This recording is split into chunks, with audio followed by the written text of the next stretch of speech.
Hello, আজ এই ভিডিওটা করার একটাই উদ্দেশ্য, একজনকে নিয়ে। আমি এখন মধ্যমগ্রাম অটোগলিতে যাব একটা চেন লুপ কিনতে। আমি একজনকে বললাম, ভাই যাবি? প্রথমে বললো যাব, তারপর বলছে না আমি যাব না। নামটা বলছি তার, সুদেব হালদার। ওর নাম বলতে আমার কোনো দ্বিধা নেই, কারণ মানুষকে কথা দিয়ে কথা না রাখলে মানুষ মানে একটু অখুশি হয়। প্রথমে বললো আসবো, এখন বলছে না আমি আসবো না। তো একে কি বলা হয়? স্বার্থপর বলা হয়। মানে অন্যের দরকারে পাবো, নিজের দরকারে পাবো না, এটাকে বলা হয় স্বার্থপর। তো সবাই তোমরা চিনে রাখো সুদেব হালদার। আমি আবার ওকে ট্যাগ করে দেবো আমার প্রোফাইলে। সুদেব হইতে সাবধান, ও কিন্তু পুরো হোপলেস ছেলে, কারো কথা ঠিক রাখতে পারে না। আর আমাকে বলেছিল ও সেলুনে ছিল, যদিও আজকে বাড়িতেই আছে। ও সেলুনে ছিল, চুল কাটছিল। কাটার সময় আমি ফোন করেছিলাম, বললাম যে ভাই যাবি? বললো হ্যাঁ যাবো। এখন আমি ফোন করলাম একটু আগে, বলছে না আমি যাব না। তাহলে আমাকে ঝুলিয়ে রাখার কি দরকার? প্রথমেই বলতে পারতো আমি যাব না, তো আমি একাই যেতাম। আমি এখন একাই যাব, ঠিক আছে? এবার ওর দরকারে যেখানেই যাক আমাকে বলে, আমি চলে যাই, কিন্তু আমার দরকার ওকে পাই না। ঠিক আছে, চলবে, তাতেই হবে। বঙ্গাদার কাছে আমি কিছু জিজ্ঞাসা করবো। বঙ্গাদা, আমার দিকে তাকাও। হ্যাঁ বলো।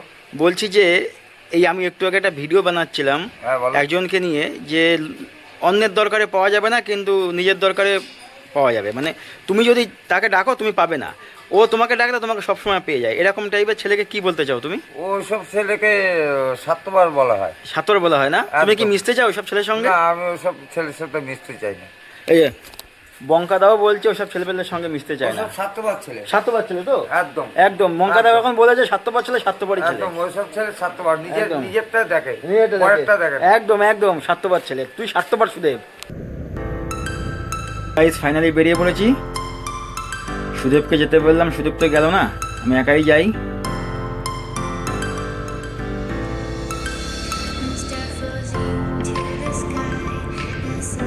তো গাইস, পৌঁছে গেছি বাঁকড়া।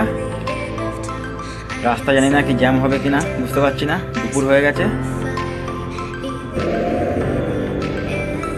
যশোরে উঠে গেছি, এখন হু করে যেতে থাকি, দেখি কতক্ষণ লাগে যেতে। এখন অবধি ফাঁকা আছে।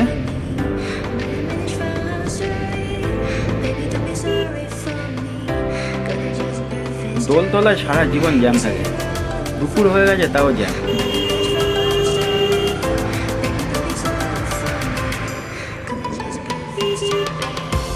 আস্তে আস্তে যায় না বাসগুলো, এত যেখানে সেখানে দাঁড়িয়ে যাবে।